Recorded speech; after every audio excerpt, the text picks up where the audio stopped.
कुछ नौजवान 30-35 साल के हो जाते हैं तो नहाना धोना 3-3 दिन तक नहीं नहाते, 4-4 दिन तक नहीं नहाते।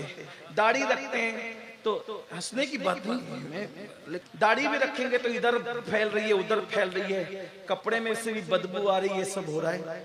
और वो क्या कहते हैं, अरे हजरत अब तो हमारी शादी हो गई ना, अब हमें किसको बताना है। मैंने कहा शादी से पहले जिसको बताना था शादी के बाद भी उसी को बताना है। हाँ अच्छा, आजकल जो तलाकें वाक़ई हो रही ना इसको संजीदगी से लो। तलाकें वाक़ई हो रही ना, वजह क्या, मुंह में बदबू आ रही है, गुटखा खा के चले जाते हो, सिगरेट पी के चले जाते हो। जब 2 मिनट मैं तुमसे बात नहीं कर सकता बदबू वाले मुंह से, तो वो रात भर कैसे बर्दाश्त करती होगी बेचारी। अल्लाह के रसूल अलैहिस्सलाम की सुन्नत है, हुजूर अलैहिस्सलाम के मुंह में इतनी खुशबू आती थी कि अगर कुएं में हुजूर का लुआब पड़ जाए तो 1400 साल से आज तक कुआं महक रहा है।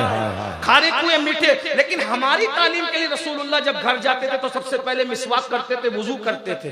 यानी जैसे मैं चाहता हूं ना कि मेरी बीवी मुझे सज धज के अच्छी लगे, तो मेरी बीवी की भी ख्वाहिश होगी कि मैं भी सज धज के उसको अच्छा लगूं। तलाक जो हो रही है ना, या औरतें मर्द के होते हुए किसी और की तरफ तवज्जो देती है, उसमें एक वजह ये भी है, इसको हंस के टालो मत, ये बहुत संजीदा टॉपिक है। गुस्ल करो, अच्छे रहो, अच्छे कपड़े पहनो, इत्र लगाओ, खुशबू लगाओ, सुरमा लगाओ। और आपको बताऊं, हम लोग सजते धजते हैं ना, और दोस्तों से इस तरह के पूछते में कैसा लग रहा हूं, है ना, लेकिन मेरे नबी जब सजते थे ना, हाय हाय, जिसको कुदरत ने इतना सजा के भेजा था कि सजाने की जरूरत नहीं थी, फिर भी वो तालीब उम्मत के लिए सजते थे। और सज करके आकर नए कपड़े पहन के उम्मुल मोमिनीन से कहते हैं, आयशा मैं कैसा लग रहा हूं। मुफ्ती 4 मिन्नत सैयदा आयशा से कहा, आयशा मैं कैसा लग रहा हूं।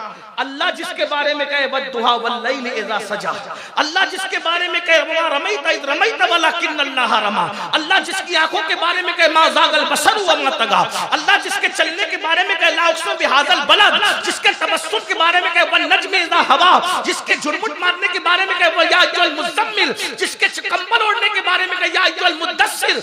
अल्लाहु अकबर। जब वो रसूल की तारीफ, उनकी सजावट की, संवारने की, उनके हुस्न की, उनके जमाल की, उनके कमाल की, उनके चलने की, उनके बोलने की, उनके नसब की, उनके हसब की, उनके हुस्न की, उनकी औलाद की, उनके तकवे की, उनकी तहारत की, उनके इल्म की, सब चीजों की तारीफ क्यों की जाती है। इन्ना आतैना कल कौसर, मैंने तुझे जो भी अता किया कम नहीं दिया, हर चीज मैंने तुझे कसरत से अता की है। वो अपनी महबूबा से पूछ रहे हैं, महबूबा महबूब रब्बुल आयशा मैं कैसा लग रहा हूं। अब वो तो आयशा तो फिर आयशा है, माँ आयशा तो फिर आयशा है। क्या जवाब दिया, या रसूल अल्लाह, ओ या रसूल